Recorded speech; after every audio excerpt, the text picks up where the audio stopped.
Yo, what's good? What's happening, Rush Nation? Welcome to episode 73 of 5 Yard College. We're back. It's Wednesday. No, it's not unusual. This is us for the rest of the season, and who knows how far into the future. Man, week 11's done. Week 12 is just around the corner. Well, actually, there was some action last night. Week 12, Ash, has already started. There was some games last night. We don't tend to talk too much about the MAC, and I've thrown you onto a curveball straight out the gate there. You're facing an 0-1 pitch. My man, how you doing? Yeah, doing good. You're doing good. No, you're right. We don't tend to get the Mac games of us usually previously recording on a Monday, but yeah, with the Wednesday recording, we do get a little bit of Mac action. So it's a nice change of pace. I think there was three games, Yeah, three. There's a game tonight. Yeah, and then there was Three there's two. I games think last. there's two games tonight. Buffalo, Northern Illinois, and Ball State are playing Central Michigan. I think. Okay. I believe they're the two games that are on tonight. Midnight. So technically tonight, technically tomorrow. Let's go with they're tomorrow, but kick off at midnight our time. So, and then the Eastern and Western Michigan played, and a couple of other games yesterday. So, slash this morning. So the degenerate that I currently am on college football gambling. We Yeah, often go talked on. about my lucky 15 missing by a point and a half, didn't we? Well, last week I had 3 wins and a team I backed at plus 14, and they lost by 14, and Sky Bet pushed it, didn't get a win. So Wow. that's 3 lucky 15s I've missed out on by a point and a half over the whole 3. So the slide is real, but I got involved. I got involved with the Maction last night, and I'm 2 of 3 waiting on Central Michigan to cover the plus 1.5 tonight. I mean, that's going to be it's going to be an interesting game for them. I think Ball State. I know Michigan are leading the MAC, their conference.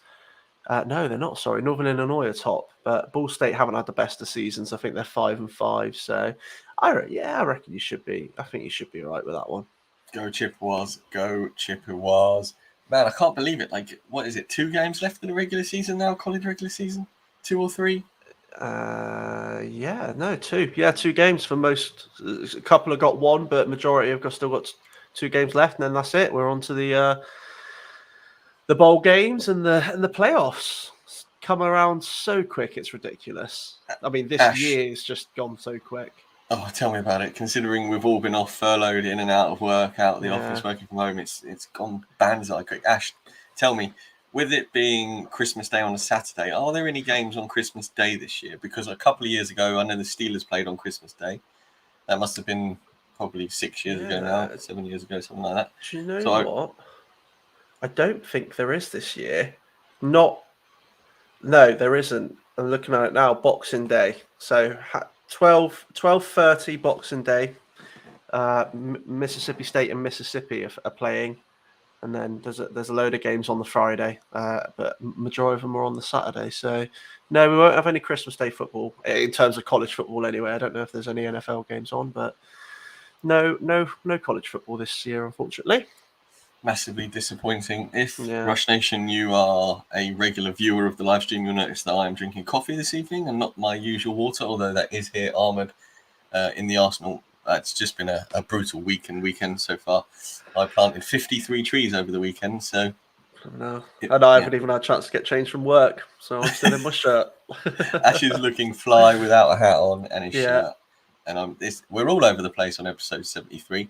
We've got a little bit of injury news to get to. Ash, are we talking showdown this week, or have you just completely voided that from the show? So I had originally voided it until I realised that we are now in the playoffs. So there is a little snippet at the end that I had, but I think next week and the week after we'll dive deep into it, with it being the playoff semis and then the finals in week 13. So Okay, Rush Nation, hold tight for the showdown talk at the end. You're lucky you got any at all because, well, we'll find out later. Ash, let's do some injuries. Injury corner. Clemson's Justin Ross is expected to undergo foot surgery and miss the clash with Wake Forest, which is massive.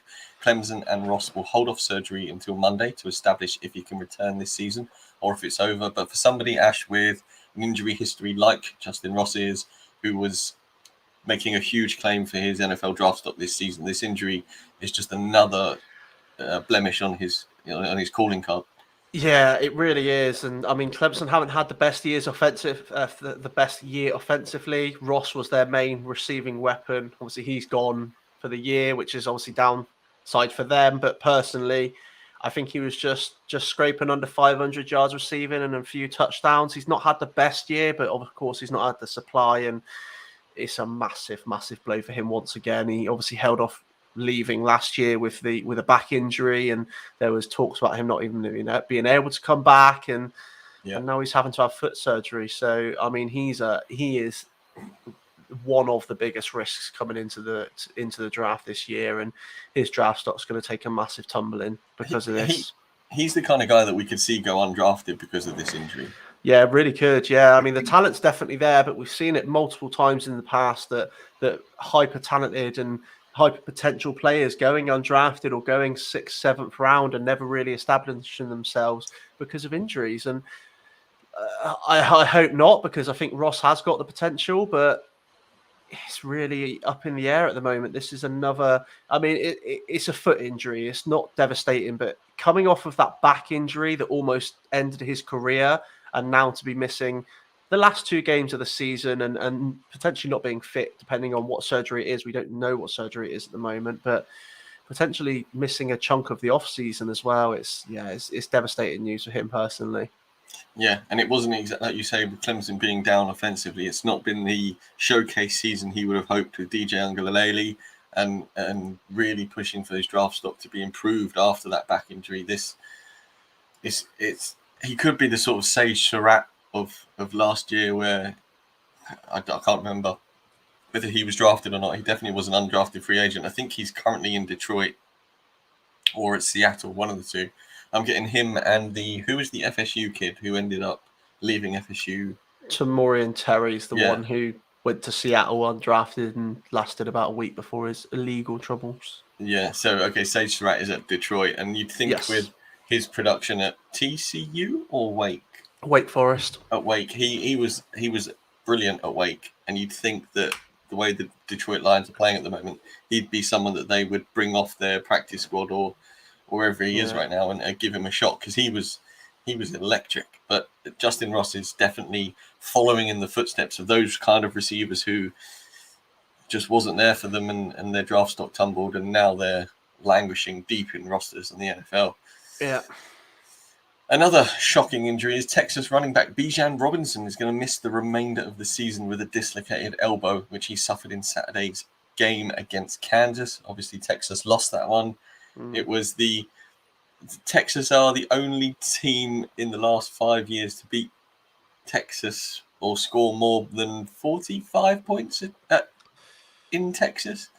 I think you sent me. I sent you the picture, Ash, but I've murdered the stat. It's something ridiculous. You sent me the picture. So the last 2 teams to score 48 plus points against Texas in Texas or in Austin, in 2019 Kansas and 2021 Kansas. So yeah, massive shock. The game itself, obviously Kansas winning it in overtime, and they had a dominant first half, and a lot of people expected them to drop off, and to an extent, I mean, they did. They obviously went into overtime level, but they never gave up, and they got the victory, and well deserved. And there's a lot of talk about Texas and Sarkisian, but this news is devastating. Fortunately for Robinson, obviously he's still young into his career, so he's at least got 1 more year left in college football, and he's had a great 2021 personally up to this point. This isn't going to do too many issues to him. Dislocated elbow is obviously not a great injury to have, but it's not the end of the world.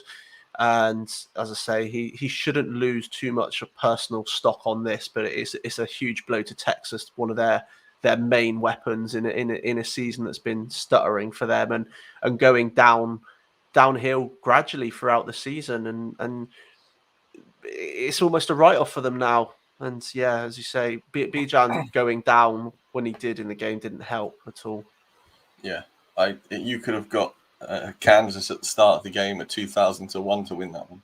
Yeah. So, Yeah, I mean Kansas. As I say, you can't take anything away from Kansas. They were no, phenomenal, but I mean Texas, much like they aren't on the show doc at all tonight. But Florida, both of those teams have checked out. In particular, we'll go on it quickly. But Florida's defense, they don't care. They're done. They generally just don't seem to have any interest. The game against Samford, an FCS program, they let in 52 points.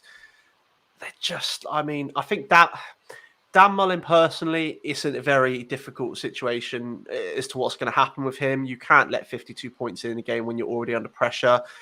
I think if he was going to go, he would have gone Monday. I think we may well see him to the end of the year, and the last two games will dictate what happens to him for 2022. But both of these teams, Texas and Florida, they just seem to have checked out. They're done for the year. Both negative records, and well, Florida on a 5-5 and Texas on a 4-6, but their season's over, and I think they're just waiting for the off season now. Yeah, the thing with Dan Mullen is I think there's quite a lot of money into next year for the buyout, so perhaps they're trying to work a way around that. We move on to Auburn, and their quarterback Bo Nix is going to undergo ankle surgery after sustaining the injury in Saturday's game against Mississippi State. Bo Nix will now miss the last two games of the season. Bo Nix was playing pretty well recently, Ash. This is quite a shock and a big loss for Auburn, obviously. Yeah, massive loss for Auburn. He was having a good game as well. I think he was getting close to 400 yards, and he had 2 touchdowns before he went down. And yeah, big blow for them. From a team point of view, big blow for Bo Nix. From a personal point of view, again, another guy coming into the draft, and up until this season was a bit of a laughing stock because of how he was so up and down, and he's had a great year, and now he's obviously injured. And again, Auburn lost to Mississippi State and are now unranked, and their season seems like it's pretty much done as well. I can't imagine they're going to be able to get much done in the SEC with the games remaining. And yeah, it's just another. I mean, 3 key injuries to players that have had a lot of tension on them this year that they could avoided having, especially Bo Nix and Justin Ross with it being their final years. Absolutely. And then finally, we talk about a Wisconsin running back again. Chez Mellusi is going to miss the rest of the season with an injured left knee after he went down in Saturday's victory over Rutgers. Mellusi has also been ruled out of the 2022 spring practices, which is big news for Wisconsin. Obviously, quite a severe knee injury for Chez Mellusi. It seems every week, Ash, we're talking about Utah or Wisconsin running backs. I know, it really does. It's crazy. Just consistently, their running backs are in discussions, and yet they still seem to keep finding them. Like, it just seems like it's never a problem. I think this week, Braylon Allen, who has been him and Mellusi up to a point have been a great tandem together. Braylon Allen then chucked up 173 yards and 3 touchdowns. So I mean, from a Wisconsin offense point of view, they aren't going to miss a beat. But yeah, big blow for Mellusi missing out for the rest of the year, because he was having a good 2021 up until this point, and as you mentioned, he's already ruled out a spring practice. So it's a bad knee injury that he's got, and we're not going to see him until the preseason at this rate. Yeah, there's some big injuries there, like you said. Those 4 players are key for their programs. The good thing about Wisconsin is they seem to have just running back after running back after running back step up into production. So they'll be fine, as you mentioned. Let's move on to Coach's Corner. We've got some news that dropped yesterday, I think, and Virginia Tech and Justin Fuente have agreed to part company after 6 seasons. Fuente finished his head coaching career at Virginia Tech with a 43-31 overall record. Virginia Tech are currently 5-5 on the year. Winning 48-17 against Duke was obviously not enough of a win, and Virginia Tech decided to move on from Justin Fuente. I thought the Hokies would at least wait until Christmas, because I think after Christmas, the buyout becomes less. But it appears that some sort of mutual agreement has happened, and it's going to be a new era at Virginia Tech. Yeah, I mean, obviously you're it is Virginia Tech that you follow, isn't it? Yes, it is. Sorry, I forgot if it was Virginia or Virginia Tech, but obviously, yeah, you for a change, you're probably a bit dialed in more than me on them. But I was quite surprised to see this happen. I think Fuente's done a a reasonable job there for a program like Virginia Tech. I think they haven't had the best of years. Let's be honest. I think they're middle of the division of the Coastal Division in the ACC on a, as you say, 5-5 record. But I'm surprised to see him go. I can imagine there might have been some maybe disagreements on other things rather than just the performances from the way this has happened. And yeah, it's a bit of a surprise, but 6 years is a long time in a coaching role, and yeah, maybe time for a new change. I read a really interesting article about self progression and moving forward in career and stuff, and they said after 7 years you stop making friends and you only start to make enemies. So a good point to move on is at 7 years. So maybe Justin Fuentes peaked a little bit early and he started making enemies, but I think ultimately they brought him in as an offensive minded head coach. He then decided in the offseason that Braxton Burmeister was going to be the guy to go with. Whether Hendon Hooker is dreadful in practice or Fuente couldn't got the best out of him. But you now look over at Tennessee, Hendon Hooker is firing his way up the draft board. And I think he's going to be, he may even end up being a day 2 pick now, like an early day 2 pick. And if you go and look at Hendon Hooker's tape, he's got absolutely everything you want from an NFL quarterback. He is still a little raw, but he's got the legs, he's got the arm, he's got good decision making. I think we could see him go higher than perhaps we think in the draft. And I think the decision to move him on to Tennessee when Fuente was definitely a Braxton Burmeister guy, that may well have been one of the final nails in the coffin. Yeah, I think you could be right there. I think when you see what Hendon Hooker's doing at Tennessee and the fact that Fuente is supposed to be this offensive-minded guy, Virginia Tech, they haven't had big weapons, and Mitchell got in turn. Trey Mitchell, the tight end, I think Virginia Tech's tight end, Trey Mitchell. I think it's Trey Mitchell. He's really good, but he got injured, and that's a huge loss for their offense. So with Hendon Hooker not being there, Burmeister not perhaps being the guy that Fuente thought, I thought, like you, I was pretty convinced this was going to get done, but I thought it was going to be in the new year after the buyout, but maybe they've moved some money around or something. I'm not sure. Yeah, potentially. Lincoln Riley has come out to reporters to say he has no interest in the LSU job following reports linking him to the job. It seems strange to me that he's got no interest when LSU is such a huge job. Surely there's interest, but depending on how high. But anyway, Riley signed a 6-year contract with the Sooners back in 2020 and has followed Jimbo Fisher of Texas A&M, who has also distanced himself from the job. Ash, do you think this is smoke and mirrors, or do you actually think Lincoln Riley wants to stay in Oklahoma? I mean, I don't know if Lincoln Riley wants to stay in Oklahoma, but I think the fact that he's linked for much bigger jobs, in particular NFL, I'd be very shocked if we don't see Lincoln Riley in an NFL job in the 2022 season. He was rumored to be of interest to a number of teams last year in the offseason, and he decided to stay an additional year in Oklahoma. It doesn't surprise me at all that he's rejected this. And as I say, I think that he's got his sights set on the NFL. Maybe this offseason, maybe for the Denver Broncos, but potentially 2023. I don't know. It depends how the rest of the year goes. I mean, if he doesn't win, it's difficult because it's highly likely he's not going to be in the playoffs. We'll get onto that later. And there's a chance that they're not even going to be in the Big 12 title game if things don't go their way. So he might decide to decide that his days are done in Oklahoma and move on. And there's definitely going to be some NFL teams that are going to be looking for a head coach. And Lincoln Riley is one of the top young coaches in the game at the moment. So, yeah, no shock at all to see him say no. No, we're talking Cliff Kingsbury, Kyle Shanahan kind of interest for the NFL. And definitely. It would be a superb move for the Broncos to flip from the defensive Vic Fangio to bring in Lincoln Riley. You look at all the weapons he's got there. Yeah. You just need to bring Lincoln Riley in with.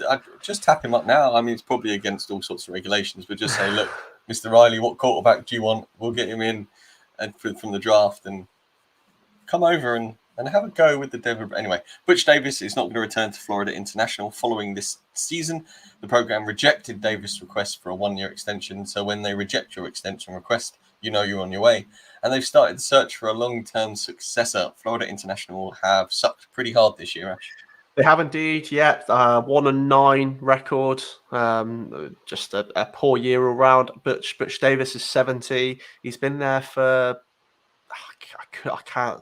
He's been there for a number of years. I can't remember exactly how long he's been there for, but they've decided that they need a new long-term head coach to right the ship and get them back in Conference USA standing. And if I'm not mistaken, they're one of the teams that are leaving the Conference USA. So fresh coach, year established in the Conference USA, moving to a new conference in 2023. I mean, it makes a lot of sense, doesn't it? I want to just check that they are one of the teams that are leaving now. I'm fairly sure. Insert lift music whilst we wait for Yeah. Ash to fact check his statement, Rush Nation. I mean, we can move on whilst you do fact check. This one is for you, George. Washington has fired head coach Jimmy Lake in his second season in charge and ends an up and down year for the Huskies and Lake personally. He was suspended this year due to the on-field incidents on the sideline, and his recruitment has come under fire. But after that suspension, they've just decided to walk away from Jimmy Lake. The suspension sort of took me by surprise, Ash. I thought it would just be a pure cut straight away from his actions. The suspension was it took me by surprise. I don't know about you. Oh yeah, definitely. I think the suspension first off, obviously, it was a suspension, an on-field, so he wasn't allowed to attend the game. But there was that. There was other issues of him hitting a player and just all sorts of stuff going on and off the field. They weren't happy with his recruitment over the last couple of years, like from his first year and into this year, and this was just waiting to happen. It's a shame that Jordan isn't on today. Obviously, as a Huskies fan, he could have probably alluded to the behind the scenes a lot more than we could. But from the face of it, Lake was a time bomb waiting to happen for him to go, and he has now officially gone. So yeah, no real surprise there, to be honest with you.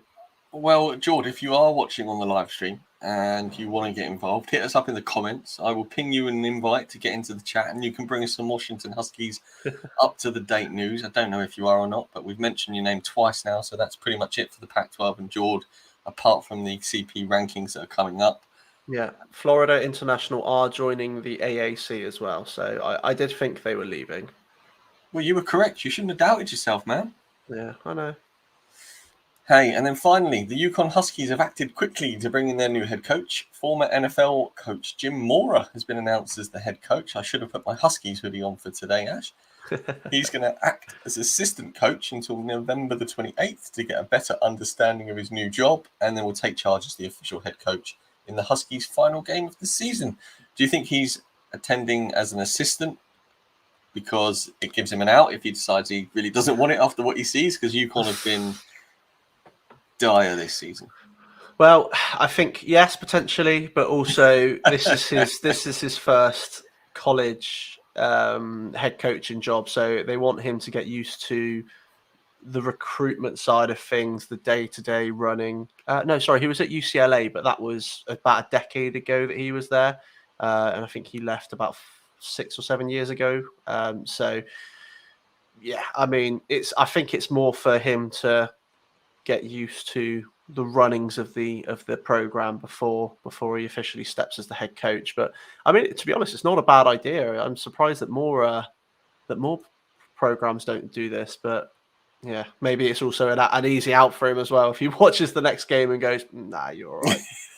But I think if anyone steps in, you're going to go, "Nah, you're all right." You're gonna have to be a brave man to take this job on with the way that the Huskies have been for the last few years. Well, they're a basketball school, aren't they? That's very true. They're a very good basketball school as well. And football is second sport for them. So yeah, we can move on from the Yukon Huskies, and I'll dust off the hoodie for next week after they're victorious. I mean, they're not going to win.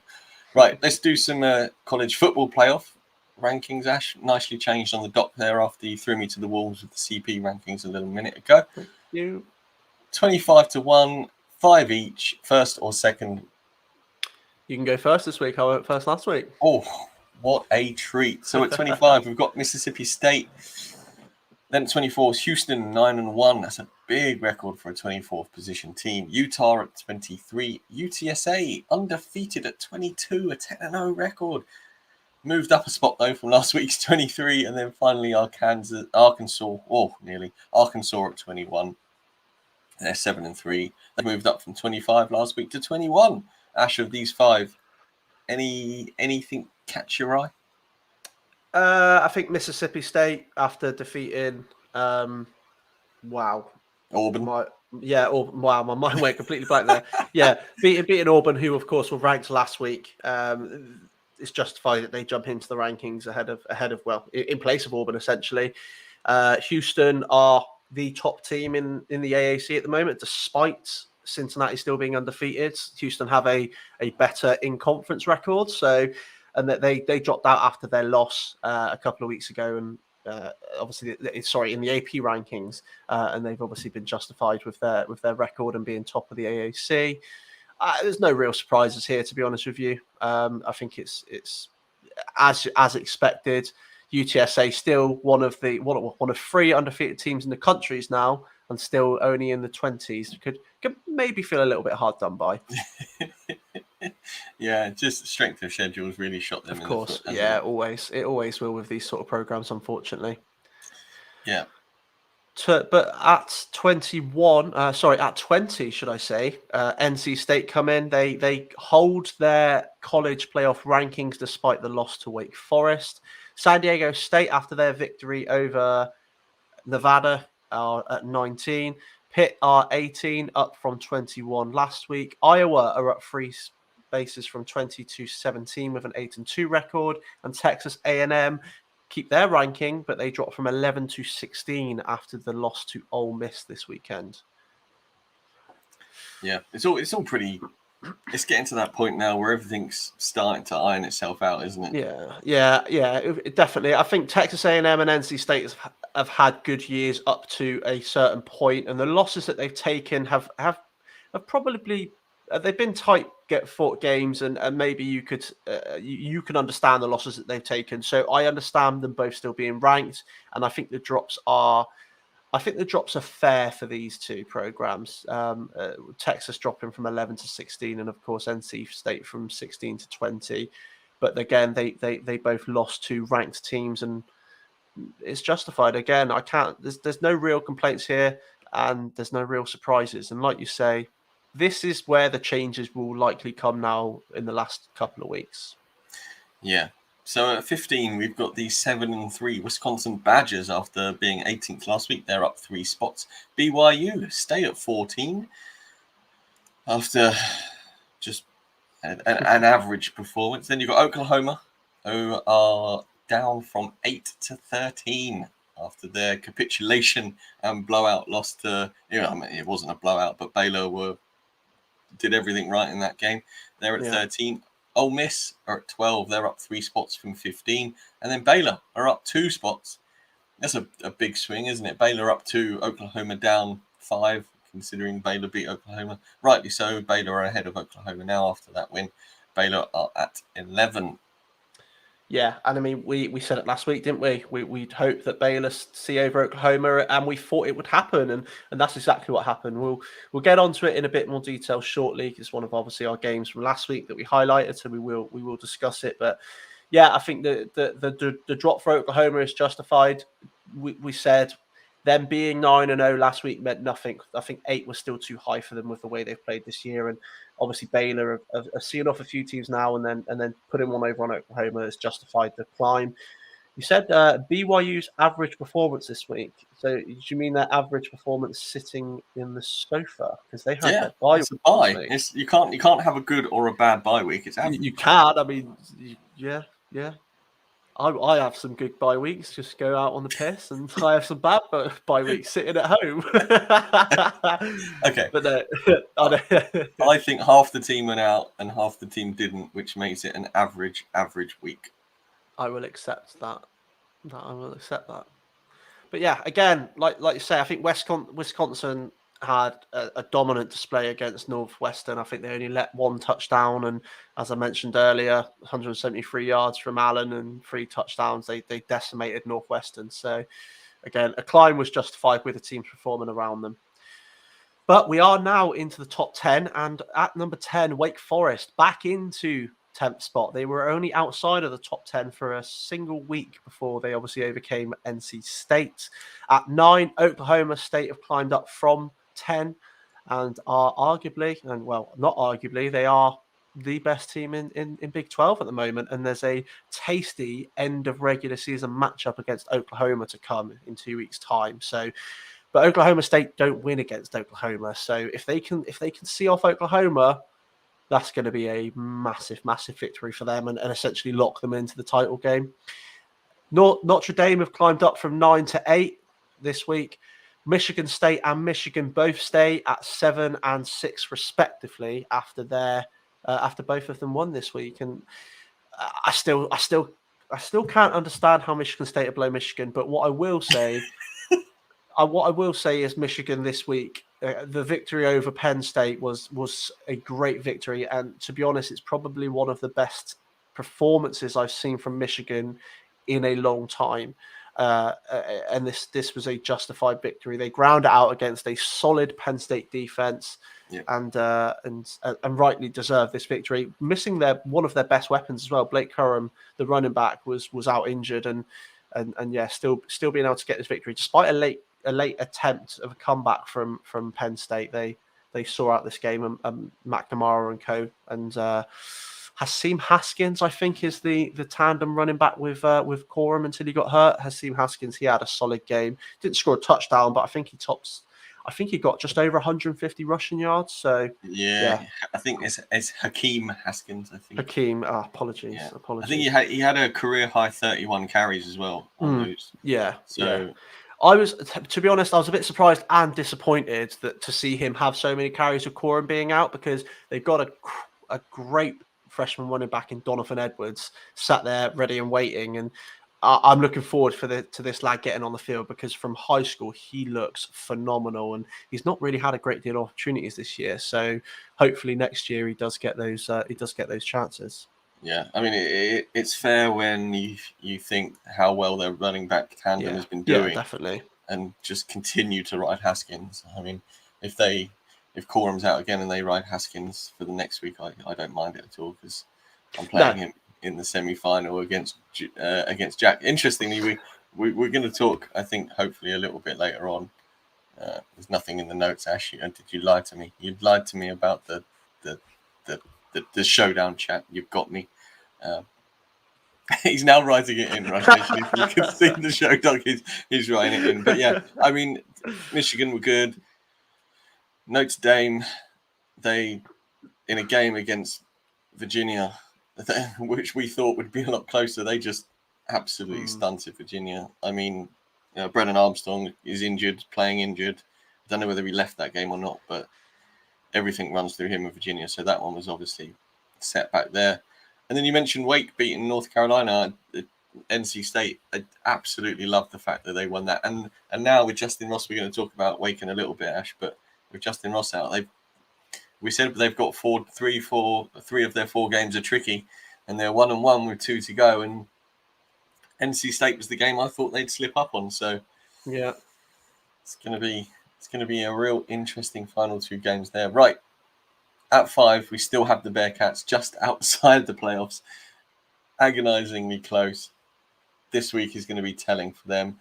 Then the Buckeyes, they didn't fall victim to Purdue at the weekend. They put on a devastating performance. Stay at 4, 9-1. Oregon, stay at 3, 9-1. Alabama, stay at 2, 9-1. And Georgia, round us off, is the third, only one of 3, as Ash said, undefeated teams, 10-0. Again, looked fairly convincing against Tennessee. Of that lot, Ash, is pretty much as is right now with the Oregon win over Ohio State, right? No. No, I mean, there's no surprise this top 5 haven't changed. I don't think anyone was expecting that after this week's viewings. What I did find quite funny is I think the Georgia game against Tennessee. I think Tennessee were up 10-7 at the end of the first quarter, and people were like, oh, that lasted the first quarter, and then they shut them out till the end, and they just pummeled them. So yeah, I mean they made. I reckon they did it on purpose. But yeah, obviously, as you say, Ohio State didn't fall victim to Purdue as people were expecting, and they did the opposite of that. I think this was one of their best offensive displays we've seen from Ohio State this year. And Oregon, to be honest with you, obviously it was on late at night, so I caught the highlights and then I sort of looked at it the next day. But I mean, up until half time, Washington State were giving them a game. They were tied at halftime 14-14. And then I think Oregon took control in the third quarter, and the fourth quarter, Washington State tried to fight back, but they didn't have anything left. But I was worried for Oregon at a point, and I think if that had happened, if they'd have lost, I mean, of course Cincinnati would have stepped into fourth, and I think we would have probably seen Oregon do an Oklahoma and drop down sort of like 9 or 10 with the teams around them. So. Yeah, I wouldn't say they got lucky because they still did look good, especially in the second half in that game. But they've got an interesting matchup next against Oklahoma, against Utah, and then finishing it off with the rivalry game against Oregon State. Interesting time still for Oregon and definitely still for Ohio as well. Ohio have still got the two Michigan teams to play, and yeah, I mean, I hope we don't see a shake-up. I believe this is how it's going to finish. I would prefer to see Cincinnati in the playoffs over Oregon, but I have a suspicion this is where we're going to finish up come the playoffs time. No, Matt, listen, if there's a game Oregon, I think they'll win the Civil War just because of how important that is in the rivalry as well. Yeah. Although, Utah are playing some really good football right now. They are. And I think of the two games, that's their real test. And if Oregon lose to Utah, there's a fair chance they lose in the Civil War as well. Yeah. And like you say, if Oregon have one slip up, then it's done. I think if Alabama, Oregon, or Ohio State slip up once, there's 3 or 4 teams behind them that will likely jump them. Obviously, Georgia, one slip up is going to be fine for them. But no one sees that. Let's be honest with you.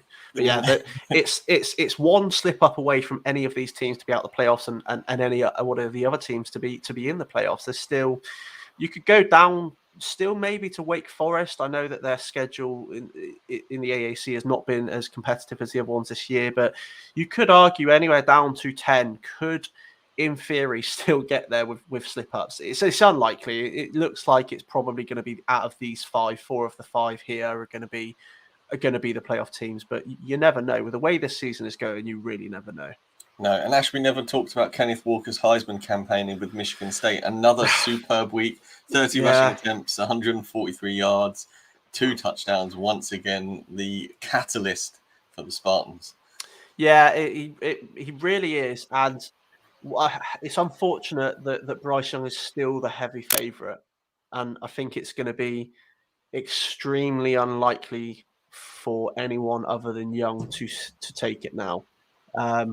But I mean, I say this every time, and then I instantly think of CJ Stroud and the fact that he's still got Michigan and Michigan State and the way he played on the weekend. But even after the way that he played against Purdue this weekend, Young's odds went lower. So it seems lock on that Young's going to get it, barring a miracle, and let's hope that happens. Because I would love Kenneth Walker to get it. I think I think personally he's had one of the best seasons in college football of anybody. So, question, Ash: is the Heisman handed out before or after the SEC title game? No, I don't know. I don't know. I'm pretty sure it's after, but I can't remember off the top of my head. Don't throw that stuff at me. If Georgia beat Bama in the SEC title game, yeah, and does that knock off his Heisman chances? I know it depends. It depends how badly they knock them off. 11th of December is when the Heisman is awarded. And I was going to say that's great, but when is that before or after? Final? Just give me a minute. SEC title. I'm back in the office.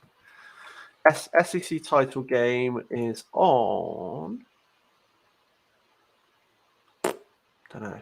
Why won't it tell me? I'm literally looking at the SEC title game, and I wonder if the date isn't set yet. it's the week before. Ooh. So Interesting. yes, it could have an impact. Okay. Ash, But I don't think it will. Of teams ranked new this week, we've got Houston and Mississippi State. Yep. Purdue and Auburn are both out, as mentioned. In the next line of the show, Rush Nation, Ash has put Showdown Chat in very small text. Ash, do you want to talk about it, or should we just do it next week? No, I think let's. I think we cover it quickly because, as I say, we are in the playoffs. This is the playoff week, the first playoff week. So obviously, with it being college football, it works slightly differently to the NFL, whereas you go straight into the semi-finals because, I mean, you can do it where you have a bye week for the top two and a quarterfinal, blah blah blah. But for the showdown, we do semi-finals, finals, and it just because obviously, like the NFL, the final week can sometimes be a bit so it's just it's easier to do it this way.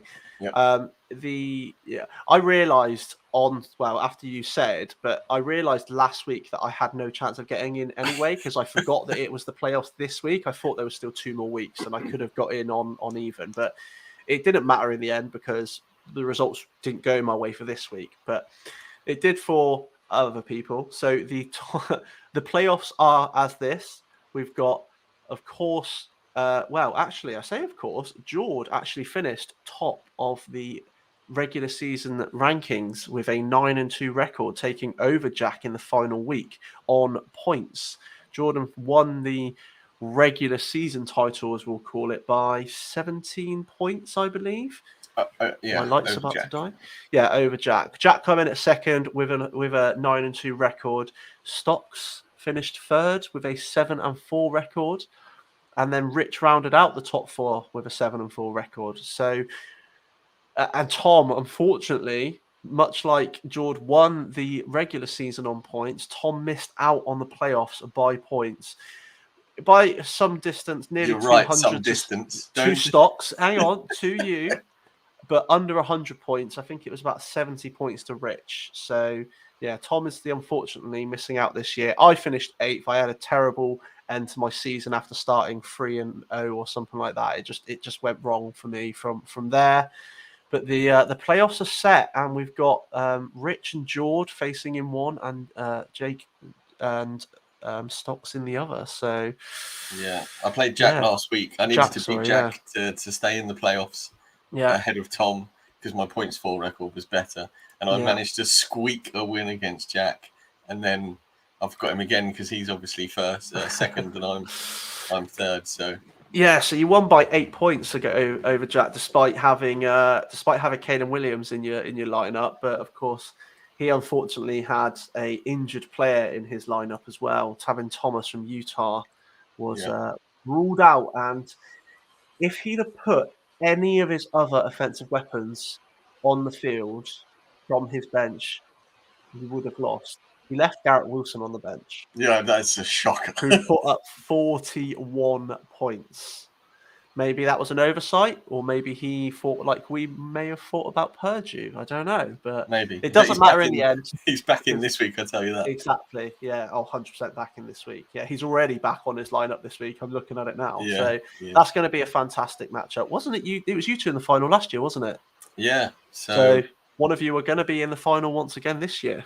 Yeah, and Rich is on a really hot streak at the moment. Yeah. So if Rich knocks Jord off and I manage to beat Jack again, the college boys once again have failed to get to the. Although then I will be flying that flag, boys. So. Yeah, of course you will. You were neutral to start the year, but you are college through and through now.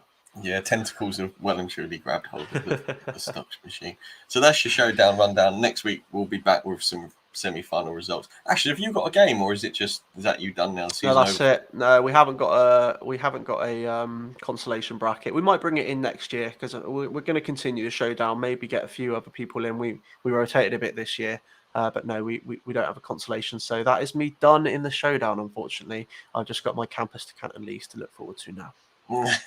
Right, let's do some week 11 reviews. We're going to start with Oklahoma Baylor. Baylor did win 27-14. Caleb Williams was benched. Spencer Rattler was brought back in. Williams had a 14-1 touchdown to interception record before this game, but that was smashed after his 2 interceptions. Ash, anything else from this game that I have missed? From the game in particular, yeah, there's a few bits, but from a record standpoint and a stat standpoint, this was the first loss for Oklahoma in 17 games. They were on a 17-game win streak, which was the most in the country up until this game. So the Bears managed to snap that. The Baylor defense was phenomenal in this game, and they held the Sooners to 260 total yards, which is the fewest that Lincoln Riley has ever that he's ever scored in his time at Oklahoma. I think he's been there. I think he's been head coach for 5 years, and he was the offensive coordinator for 2 or 3, I believe. And this is the lowest amount of total yards that they've given to him. So I say given to him, but so yeah, I mean, Baylor defense were phenomenal. Jerry Bohannon, the Baylor quarterback, was solid. He did enough but it was all in the run game. Like Bohannon throwing, like his passing, they didn't need to. He only threw for, I think he made 12 completions for just over 100 yards and a touchdown and interception.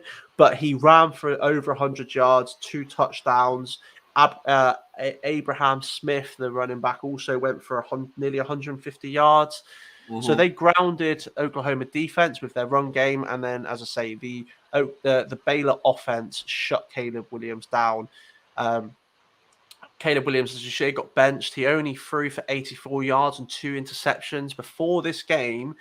Since he took over from Spencer Rattler, he threw for 14 touchdowns and gave up 1 interception in the games before this.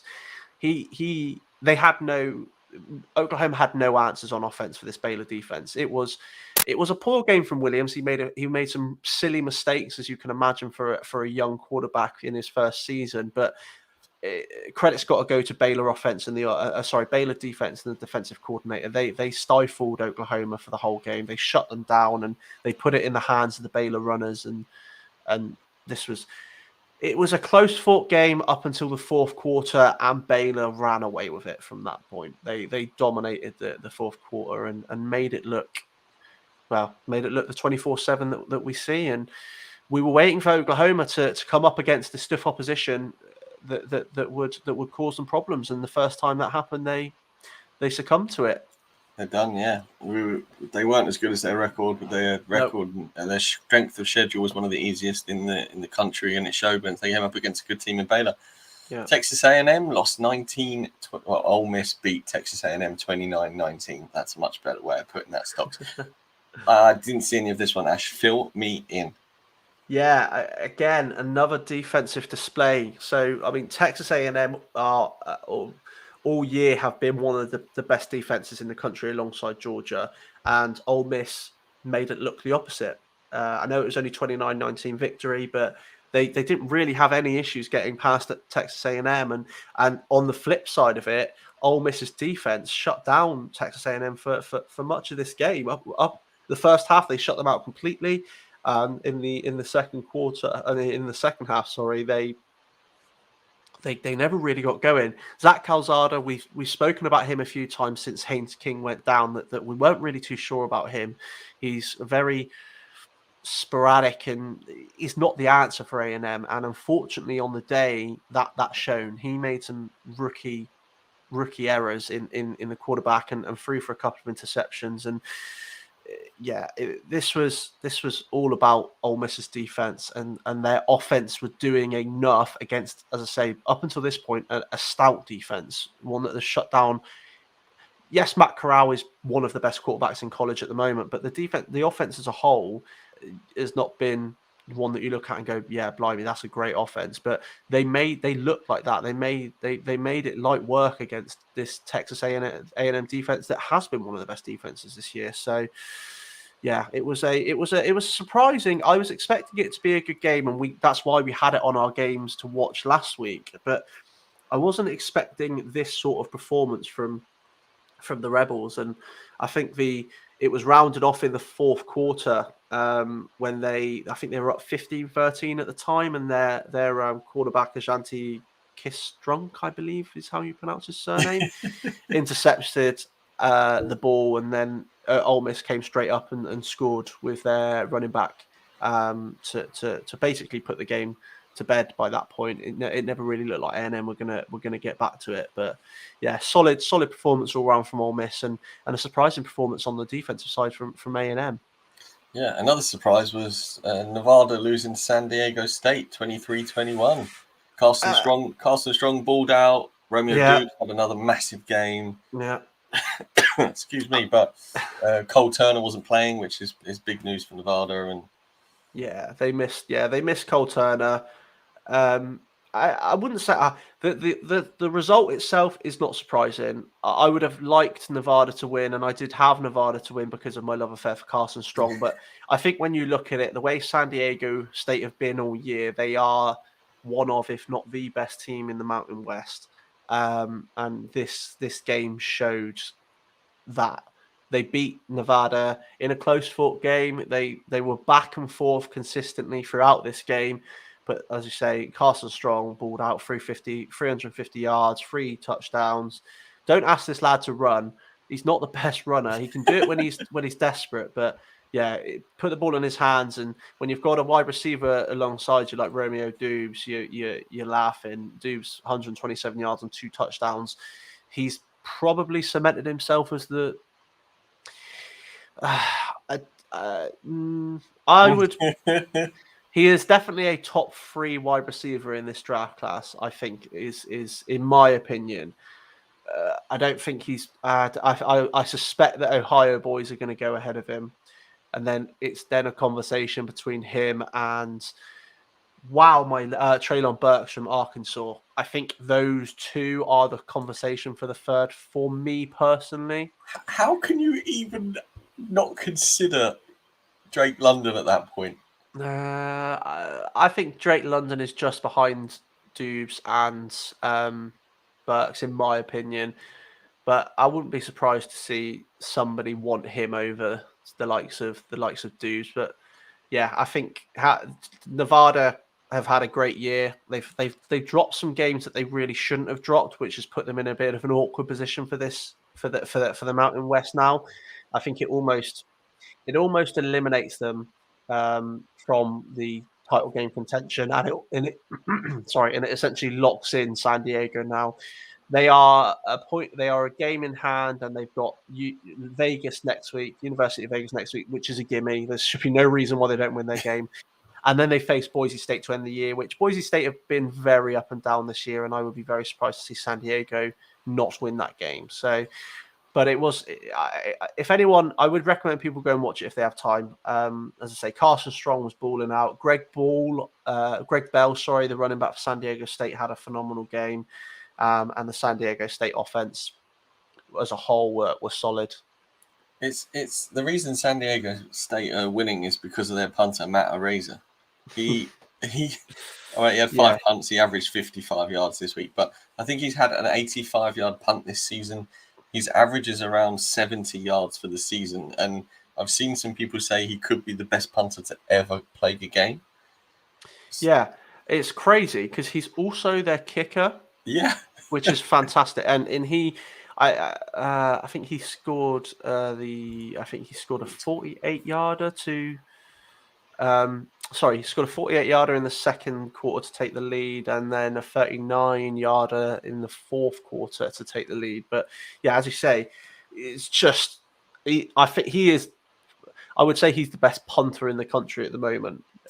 It's just when you can get on the field and your punter can kick you up the other end anyway. It's mad, isn't it? It's crazy. And let's not be surprised to see him potentially go like fifth round, something like that. We know that when people see a punter they really like, you can get some shocks. So wouldn't be surprised to see him go 5th round in when he goes to the NFL. I wouldn't be offended if Denver took him around then. Up in Mile High Air, that boy would just kick it out the end zone every single time. Definitely. Take that. Right, Ash, let's do some Week 12 look ahead and then hit the hay. Yeah. We've got some big games this week. We're starting with Wake Forest at Clemson. We've waxed lyrical about Wake this year and how we thought perhaps they could beat Clemson. And with Justin Ross out, that's a definite possibility now. Yeah, it really is. It really is. I think their offense, as we said earlier, was suspect already this year, and now losing their best receiving option, it's not looking good for Clemson. But on the flip side of this, a victory for Clemson puts them a game behind Wake Forest with the win advantage. Wake Forest dropped the game against Boston College, and Clemson win their final game. Clemson flip the switch, and they're in the title game. So there is a lot. There is a lot riding on this game for both teams. Now, Yeah, yes, that would mean Boston College beating Wake Forest, but strange things have happened. This is the judgment that this is the judgment day game for both of these two teams in the ACC Atlantic, and who will be coming up against Pitt, who I think are locked in for the coastal representation.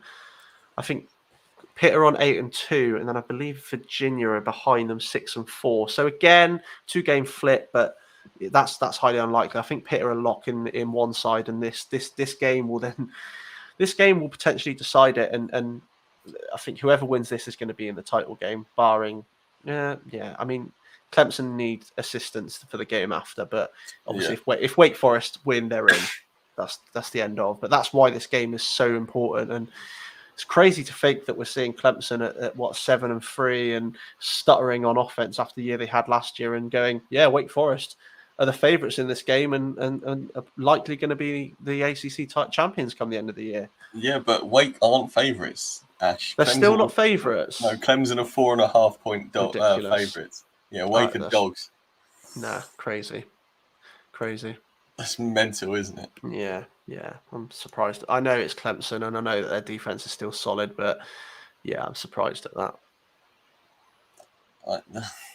That shocked me. That has absolutely shocked me. Right, moving on. Michigan State at your beloved Buckeyes, Ash. Yeah, good, crazy game. This is massive. I mentioned that Ohio have got Michigan State and Michigan to end the year. What I didn't mention is that all three teams are on a 9-1 record. Ohio hold the luxury of leading the East with a 7-0 record in the conference, whereas Michigan State and Michigan are both at 6-1. But a victory for Michigan State once again flips this on its head. And the way Michigan have been playing and Ohio at times look suspect, and then Ohio go and do what they did against Purdue, and you go, yeah, Michigan State and Michigan don't stand a chance if this offense is the one that's on the field. I don't care who's in front of them, bar the Georgia defense, and even then, I think even then, the way Ohio State offense have been playing, like especially against Purdue, that would be a game, but even so, you can't take anything away from this game. If Michigan State wins, this ties them at the top, not including Michigan. If they then win, you got three teams all level on the same record. Yeah, mental. It's so crazy. And then you look at the other side for the Big Ten West, at the teams. Wisconsin lead that, tied in conference record with Iowa, but top at the luxury of beating them. And then you've got Minnesota, Purdue at 4-3. The Big Ten as a whole on both sides is wide open. Obviously, the East are much more dominant in their 9-1, 9-1, 9-1 for the Ohio and the Michigan teams, and then the other side is a lot more even. But yeah, I mean, we could be looking at Ohio Wisconsin final. We could be looking at Michigan State Iowa. We could be looking at Michigan Minnesota. We could. It's crazy. There's so many ramifications for this game. But then if Ohio State win it, they're locked into the Big Ten and probably yeah, maybe. But but yeah, as I say, if the Ohio State offense turn up like they did against Purdue, and the defense have taken a step forward in recent weeks, yes, they still let up 20. I can't remember. I've already forgot the result against Purdue. 29 points, I think they conceded, something like that. But they are looking better. They've gradually got better throughout the year. They're starting to round themselves out on defense, and the offense is firing on all cylinders. I still am very nervous being an Ohio State fan, as you always are going into a game, but I would be surprised to see Michigan State win this one. Yeah, when you look at total yards per game, the Buckeyes are third in the nation. So yeah. They're gonna pile it on the Spartans regardless. They are 19-point favourites. Ash, do you think that's a little bit much, or is that on the money? don't know.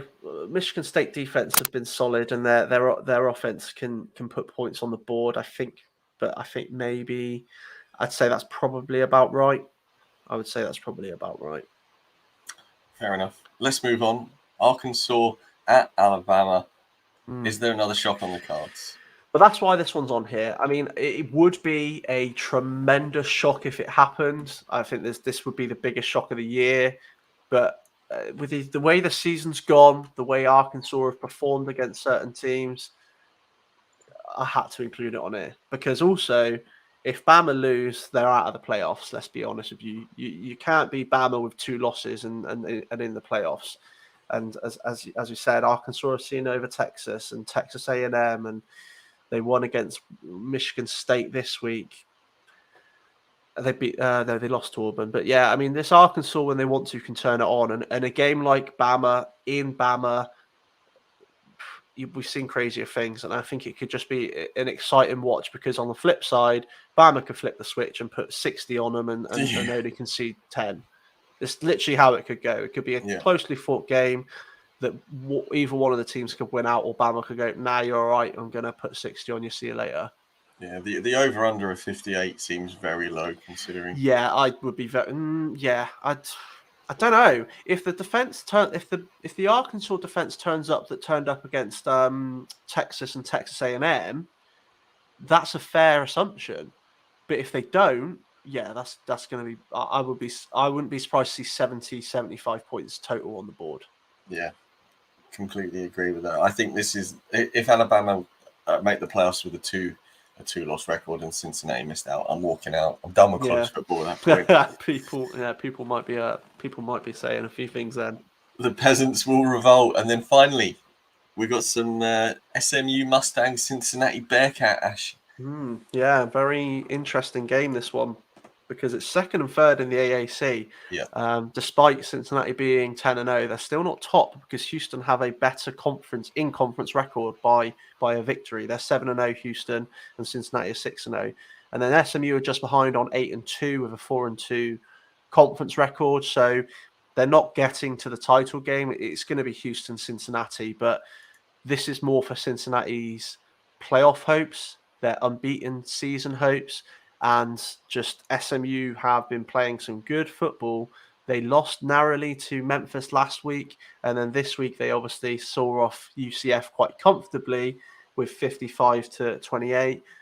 It's going to be a very exciting game. Tanner Mordecai up against Desmond Ridder. The Bearcats defense that at times has looked stout and then at other times looked very suspect. And then obviously you've got Ulysses Bentley, the running back from SMU, Reggie Robinson, the wide receiver. I'm really looking forward to this game, and I think it could potentially be one of the games of the week. I think I would recommend people going out and paying attention to this game. If they can watch it live, great. Obviously, it's difficult to watch these sort of games live over in the UK, but if you can manage to find a stream, it's on. I'm not sure what time it is on. It's on at 8:30 UK. Yep. So it's a very decent time. It's also on ESPN. Oh, fantastic. There we go. There's no reason for you lot not to go and watch it. It's going to be a fantastic game. Yeah, you lot are lovely listeners. I would highly recommend you go and watch this game. I think it's going to be a shootout and a closely fought game, and Cincinnati are going to win. As long as Tanner Mordecai... Actually, I think I've benched him. I've benched him. I think I'm playing... ahead of the you're going to bench him for the game, yeah? Yeah, you have at the minute. Cunningham. Yeah, to be fair, Louisville have got Duke and Hendon Hooker's got Tennessee have got South Alabama, I believe. Yeah, South Alabama. So feels like a couple of cupcakes. I would say so, yeah. Tanner Mordecai against the Cincinnati defense. If they're on game, Mordecai could be under 200 yards, a couple of interceptions and a touchdown potentially. So it's a big risk in a fantasy perspective. So I can't blame you doing that. Thanks. Ash, what do you know about Alec Pierce, Cincinnati senior wide receiver? Unfortunately, not a great deal off the top of my head. Why, are you looking to pick him up? Is that what you're saying? No. I read an article on him the other day, and he sounds like he's got absolutely everything that you'd want in a wide receiver. I just hadn't heard his name, so I thought maybe you'd No. So I know that he's a senior, so he will be coming out this year. Yep. Last year, £213. yeah, quite tall. Yeah, he's a what 6'3", six is he 6'3"? Yeah, 6'3". Yeah, but I haven't seen a lot of his tape. I mean, to be honest, outside of the defense and Desmond Ridder, Yeah. I haven't watched a whole lot of tape on Cincinnati offense. But maybe that's one that I'll have to have a look at when we get into the draft season. Absolutely. Ash, that's the week 12 look ahead done. We've covered the showdown, week 11 review, obviously the playoff rankings as it's that time of the year. I think that's us done, bud. I think that's episode 73. Stamp the book, cover to cover. Have I missed anything? No. I think we are done for this week. We got a lot in, and there was a lot of stuff to talk about this week, and there's definitely going to be a lot to talk about with some of the games going ahead next week. So I'm already looking forward to it, and it's been class as always. Yes, sir. Rush Nation, as always, don't forget, head over to the website, check out all the boys' articles because they are fantastic stuff. The fantasy football playoffs are coming around, so if you're in Dynasty League or just general redraft, Murph, Rich, and the gang have got you covered over there. IDP, Dynasty, DFS. Don't forget, if you are into your DFS football, check out the DFS podcast because we've got exclusive contests now with the guys over at Fan Team, so come check those out. Ash, it's been emotional, my friend. Look forward to chatting to you after the second to last game of the season. I can't believe we're that close, man. I know, it's crazy. And then for a lot of people, and to be honest, for me, the real excitement begins. You can't beat sitting down and watching player tape, getting ready for the draft. Yeah, we got a lot of exciting content coming your way, Rush We really Nation, do. So keep your hats locked and loaded for that one. But until next week, enjoy this week's football. Hopefully some action in your life tonight. Then the rest of the football come the weekend. But it leaves me one thing left to say, and that is Saturdays are for rushing too.